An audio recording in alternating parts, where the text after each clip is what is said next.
Okay, so good afternoon, everybody. I'm here from the Adoptium project, and I'm going to cover very briefly a whole bunch of the works we're doing to improve the security of the Temrin JDK particularly. So we're going to focus on kind of 4 key areas. So we'll start with an introduction. Compliance frameworks. If you're not familiar with the 2 big ones, SALSA, the SLSA is the Eclipse Foundation's preferred security framework, and also the SSDF, which is the NCSA American equivalent of the SALSA framework. I'm also going to cover software builds and materials, again very briefly, reproducible builds, and the importance of infrastructure security as well. And we'll finish off with a little summary and any questions, but do feel free to ask as I plow through all of these things at a rate of knots. So, I'm Scott Fryer. I literally have spent my entire career doing regulatory work and DevSecOps style work. Big background in automation because I'm lazy.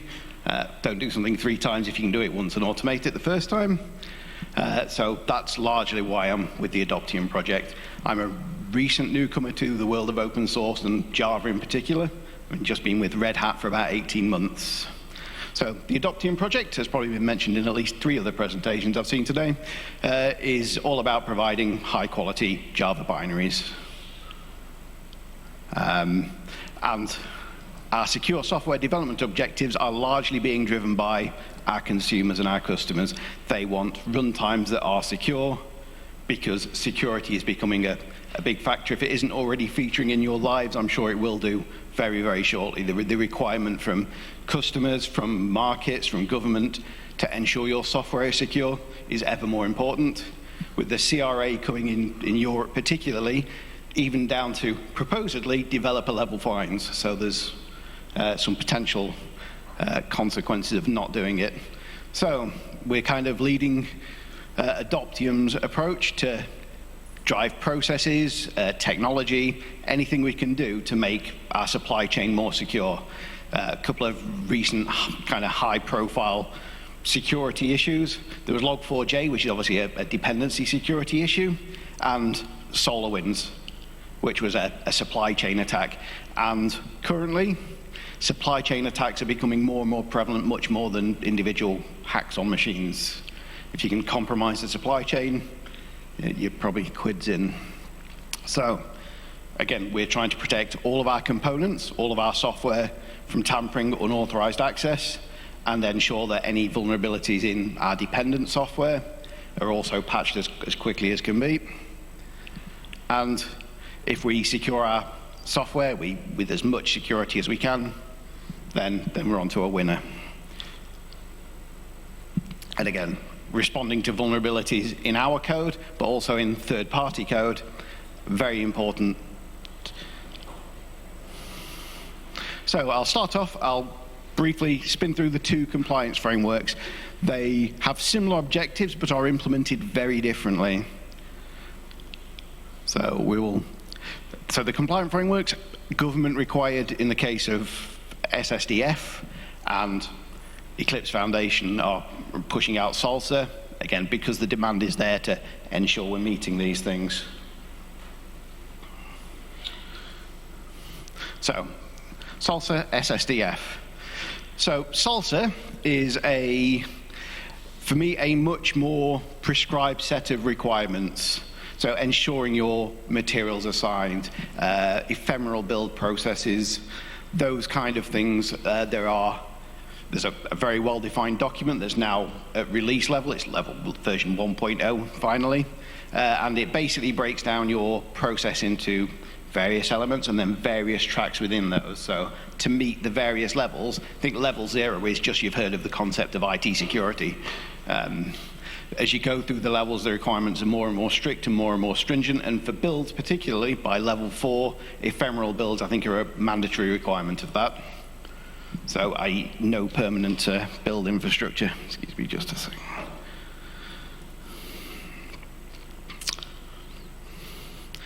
SSDF, however, slightly different to Salsa. The requirements are much more generic. They are things like having zero trust networks and good documentation. And if you try to read that document, it's several hundred pages long. It's broken down into lots and lots of different sections. Not all of them are relevant to everybody for everything. So the first job was to break that down into the areas that are relevant to Temurin and Adoptium in particular, and then start planning how we're going to meet all of these frameworks. So a couple of sections I've documented extensively are GitHub actions and controls, so our access requirements, our mandatory use of SSH keys to log into servers. There's literally a section for every single element you can imagine and a whole bunch of others you can't, but documenting, detailing your process, improving, and continually going through that cycle. Benefits and challenges. Benefits, you're still allowed to trade in those markets where it's mandatory to be that. In America, SSDF will be mandatory before long, and I imagine the CRA will do something similar for the EU. If you don't meet these things, you can't trade here or you'll face fines, any of those things. So there's your benefits. Challenges, it's a lot of work. It's complicated. Yeah, so much work. So trying to get this down to be a simpler process for everybody in an open fashion. All our security stuff is on the Adoptium website. Our progress through achieving most of these things will hopefully help others kind of meet the same challenges. So this will be very brief if I can get my mouse back. So, SBOMs. There's several good talks on the Adoptium YouTube channels. Other people have covered these, but for those that aren't aware, software bill of materials, I like to think of it as a recipe for your software. It's the ingredients more than the method. Saying that, it is expanding to cover the method now, so things like compiler flags, as well as the version of every single module and dependent module should be stored in your SBOM. So that's the one. Why to do it? Well, if you have an SBOM for every bit of software you use, should there be a log4j style vulnerability, you just look through your SBOMs for everything that uses log4j, you know what's using it, what version it's using, you can patch it, roll it on. So our approach, and there's a whole bunch of different methods of producing SBOMs, but we've adopted the CycloneDX open format. It's extendable, it's a glorified JSON file with a very small set of demanded requirements, but you can extend it as far as you like. And we at Adoptium, as part of every build, produce an SBOM for each built artifact. We sign those SBOMs currently with a SHA-256, but CycloneDX now supports signing of the SBOMs directly, so we'll be implementing that shortly. All our scripts for all of this work are publicly available, so you can go and have a look at how we do it.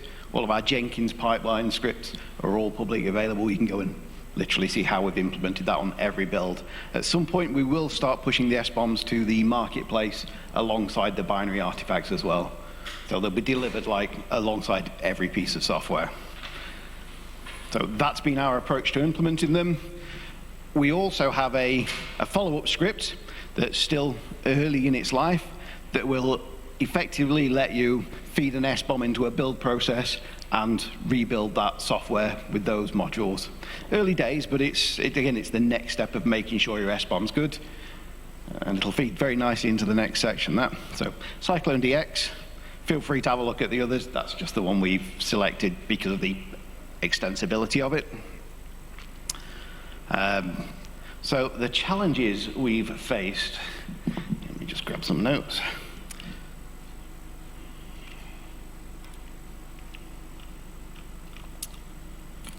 So, first one is capturing and identifying all the information you need to capture across, in Adoptium's case, at 10 or 11 different platforms. So trying to find every module that a build of the JDK touches is surprisingly difficult.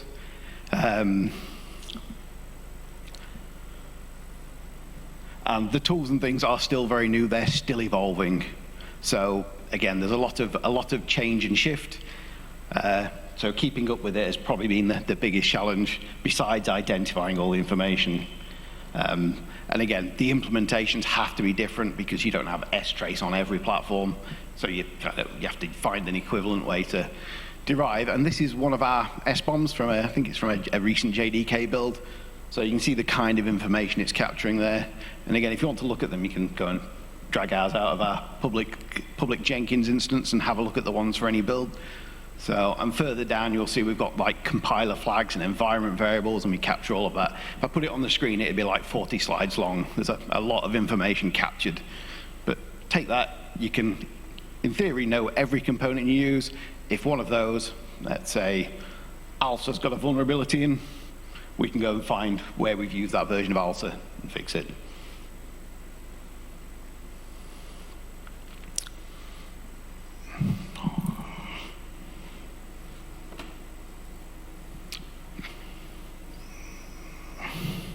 Just going between two screens things.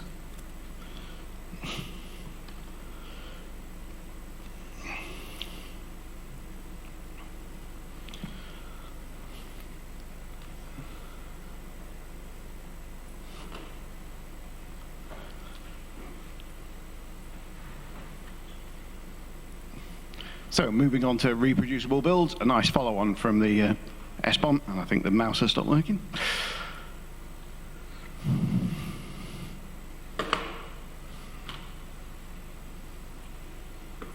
Hello. So why is being able to reproduce your build so important? So if you've got a bunch of source code that's identical, a machine that's identical, in theory, you put the same stuff in, you get the same binaries out. You can then validate that nobody's tampered with it, there's not an attack in your supply chain, all of those kind of things. So being repeatable, an important part of security. So same in, same out. That's why we do it. So again, our approach to this has been to try and rationalize all of our infrastructure. We've got a lot. Tie it so that everything stays the same, consistent, nobody touches the machines, zero trust access, everything is done via the application of Ansible playbooks. So, and as part of every CI build, we run a second build to effectively recreate the build on a different machine, on a different setup, and then compares the original versus that. We do that for every build from JDK 17 onwards. Some earlier versions of the JDK aren't reproducible because of things like timestamps. So even if your machine's the same, timestamps are changed in files on the time they're compiled. So in order to get 100% reproducible builds, you have to fix your source code so it's non-deterministic. And that's largely where the difficult work in there. And again, this is something that all our code and practice of figuring all of this out has been done. There's another really good talk. It's probably an hour long on its own on YouTube from a guy called Andrew Leonard, who has done most of the work at Adoptium on this. It's a really interesting one, but it goes across the specific challenges. But from JDK 17 onwards, the source code in OpenJDK has been fixed upstream to allow non-deterministic builds. So, and they're probably the biggest challenges we've faced on that front. So I was going to demonstrate that, but given how badly this machine's working at the moment, I may skip that, but it's pretty much a parallel Jenkins pipeline. You can go and see it. It produces a diff of the two JDKs it's built with any differences it's found. So it will pick up timestamps, size differences, check some differences. It will do all of that and produce you a nice little report. Most of the time it should always say, yeah, they're the same, again, 17 and 21 onwards. But if there are issues, you know you've introduced something somewhere that's broken your reproducibility. And thus you can go and find out what that is, what files it's changed, and why it's no longer producing identical code. So again, in theory, if something's been tampered with, you spot that after every build. It should never really escape into the wild if you're warned about it.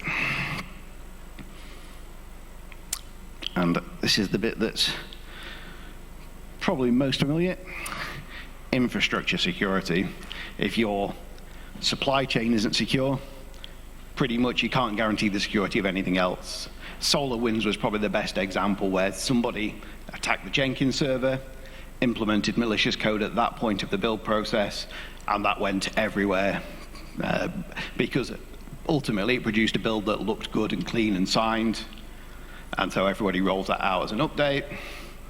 Problems ensued. So ensuring that all your machines are secure, vitally important. It underpins everything else you do.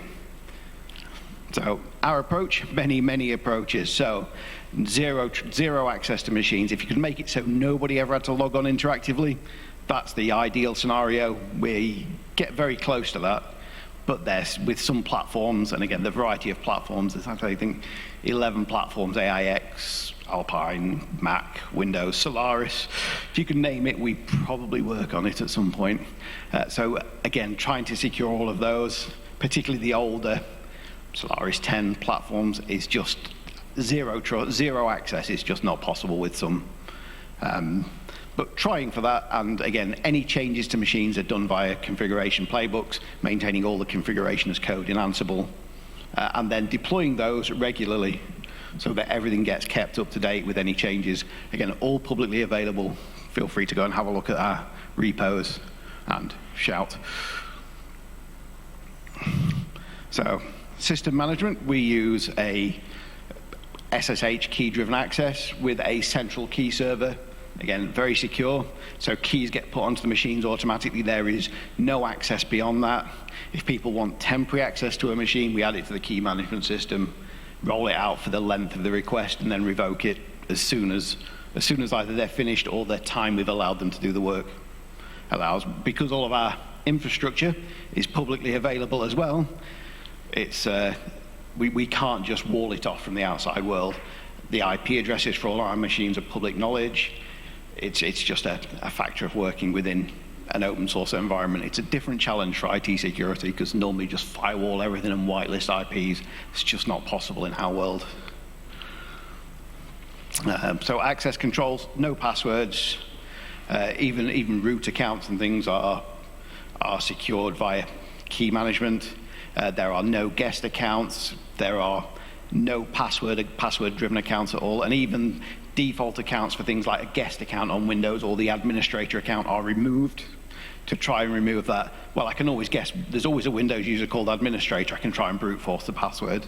That's always a thing. And secure coding practices. This is the final part of the thing. So GitHub has actions. So having lots and lots of checks to check the security code, to look for particularly malicious methods or insecure code being put in, stuff opening up ports that it shouldn't, anything like that. Again, all of our configuration, our Jenkins, our infrastructure is all code driven.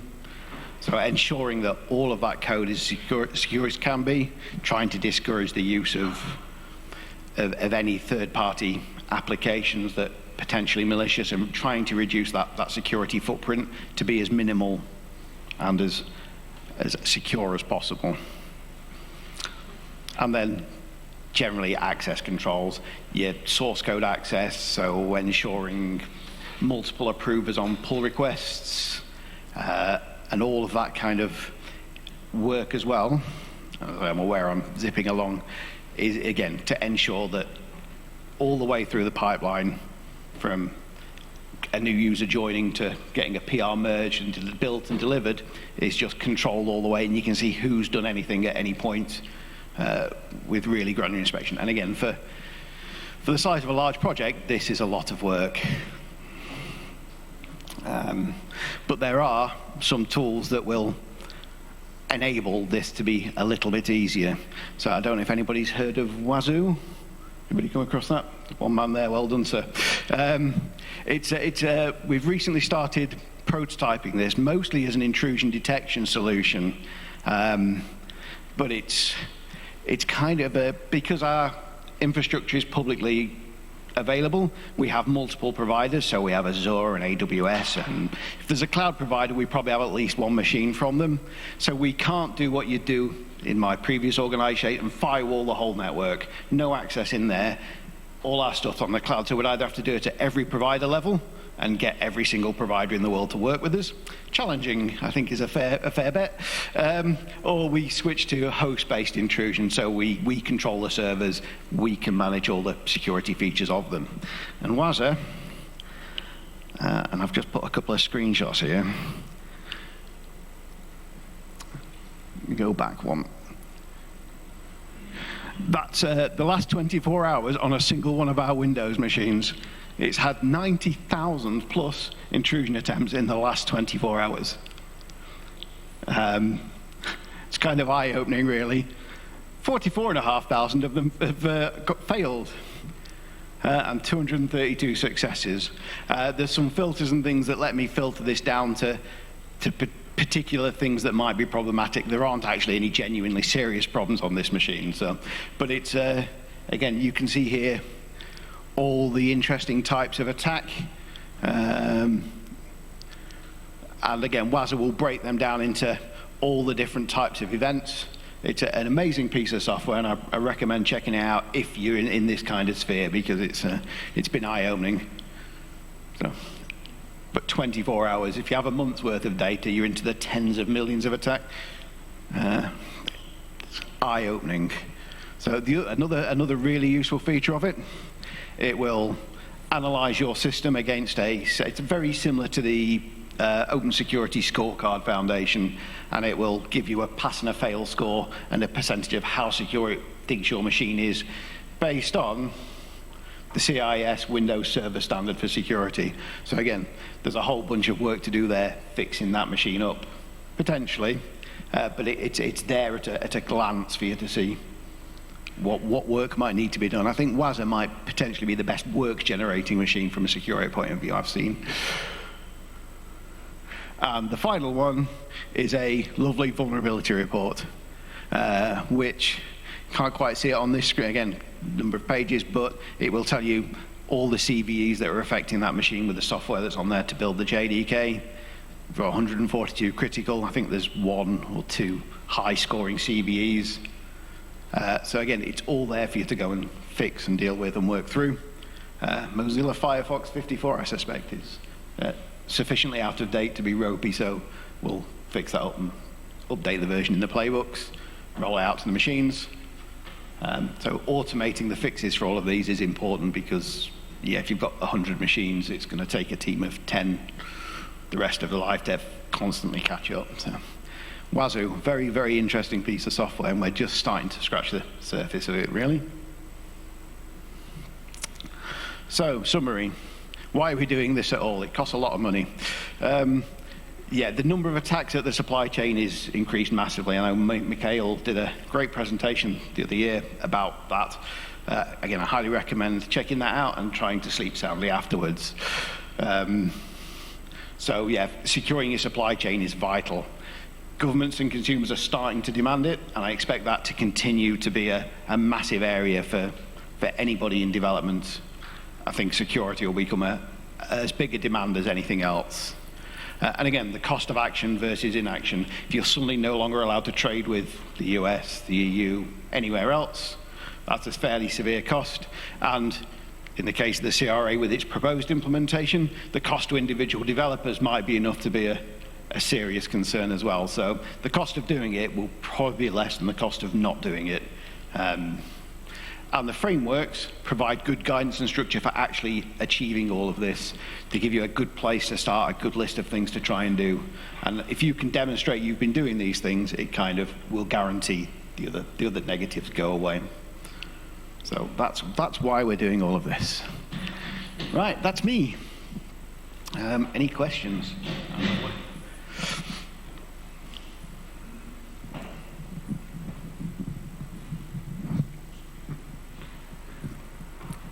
Any questions?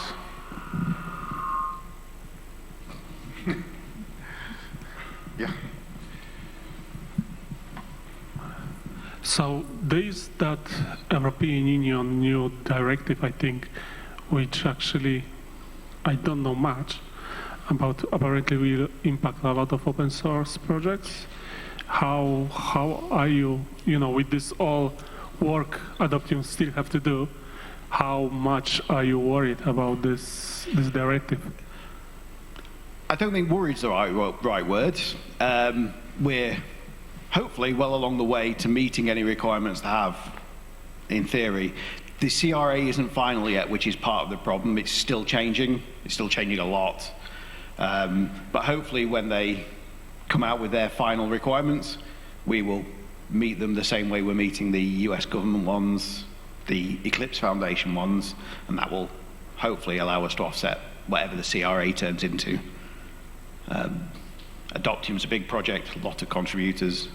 I'm hoping we will be secure enough, or at least be able to get to there very, very quickly.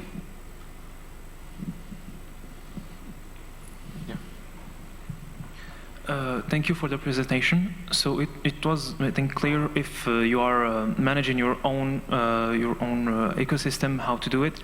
But how can you ensure a third party you're communicating with is, for example, having a secure supply chain and a secure environment? Is there a way to know? So I would imagine, I don't do a lot of work with the cloud providers on that side, but let's say if you're acquiring infrastructure from a third party, they should be able to demonstrate they meet these requirements. If they can't, find a provider who can, I think is the rule. But they will have to meet these, I think, largely. So it would be like a certificate you get from them? Or? Yeah, I mean, the salsa ones, you can stick badges on your web pages and things when you meet them. Adoptium are in the process of getting a third party to come and verify all of our work on both regards. So again, we will be able to say we've had an independent auditor come in, validate our security, validate all of the documentation, all of the things we've done to meet those frameworks, and say, yes, your supply chain is as secure as it can be. So a modern Java project often has a very big list of dependencies, all of which have a very big list of dependencies. Is this going to be a case of like a polluting thing, where if one of your dependencies has a dependency that isn't certified, your whole project isn't? Or is it more Adoptium needs to do it because you built binaries? So how does this affect the application developer? Yeah, I guess I can't really answer the dependencies of dependencies, but if you've got a dependency that isn't secure, then arguably your project isn't secure. That's probably the case at the moment for a lot of things. I'd argue possibly everything, but if you can find those dependencies and fix them with the approved versions, and you're scanning your infrastructure, your projects for dependencies, if they've got the bills of materials that go with them, finding them should be easy. The SBOMs are the Cyclone DX SBOMs are kind of interesting because they can link to other SBOMs. So again, if you can pull that whole chain of dependencies, run it through a SBOM validation report for your software, you can get all that information in a easily digestible format, and then fix anything that needs to be fixed. Does this mean that everyone has to be approved by Salsa or SSDF the whole way down, or is ES1 enough? I guess that depends where you're trading and who's asking for what they're asking for. The US government are very, very, very sharp on SSDF, and because the EU CRA isn't a thing yet, or isn't 100% a thing yet. But if you're wanting to sell to a customer who says you've got to be this level, you've got to be at least Salsa 3 certified, and you can't demonstrate that, that's a customer you've potentially lost.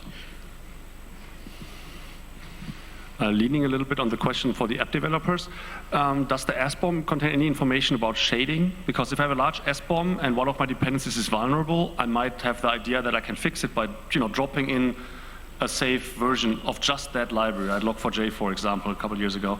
But if that library, that my dependency is shaded somewhere else, so it's a third level dependency, and the second level dependency shaded that, then I cannot actually do that. Is that contained in the SBOM? Yes, if you have got a direct dependency in Log4j, that should be in your SBOM. If then Log4j's got another dependency, the Log4j SBOM, the Log4j bit in yours should have a link to the subsequent SBOM, and you should be able to, with the tools, pull all of those into a single place and treat them as one. So. But does it mention whether a dependency is shaded? I mean, like, so some jars have a dependency and just pull the entire code into their own dependency. Because usually in Java, I can just Yeah. When you pull that jar in, that jar should have an S-bomb with all its components in. And if there's another jar further down the tree, that should have an S-bomb too, and you should be able to collate all of those. If they're not there, then you've got a potential issue, or probably not. Choose. But yeah, if you're looking at it in from the kind of purest form, then once you've got all your dependencies, you should be able to determine any vulnerabilities in them. And things like code scanners will help with that. And I say, if you've got S-bombs, in theory, S-bomb scanning should help that. But I say, the tools are still fairly new.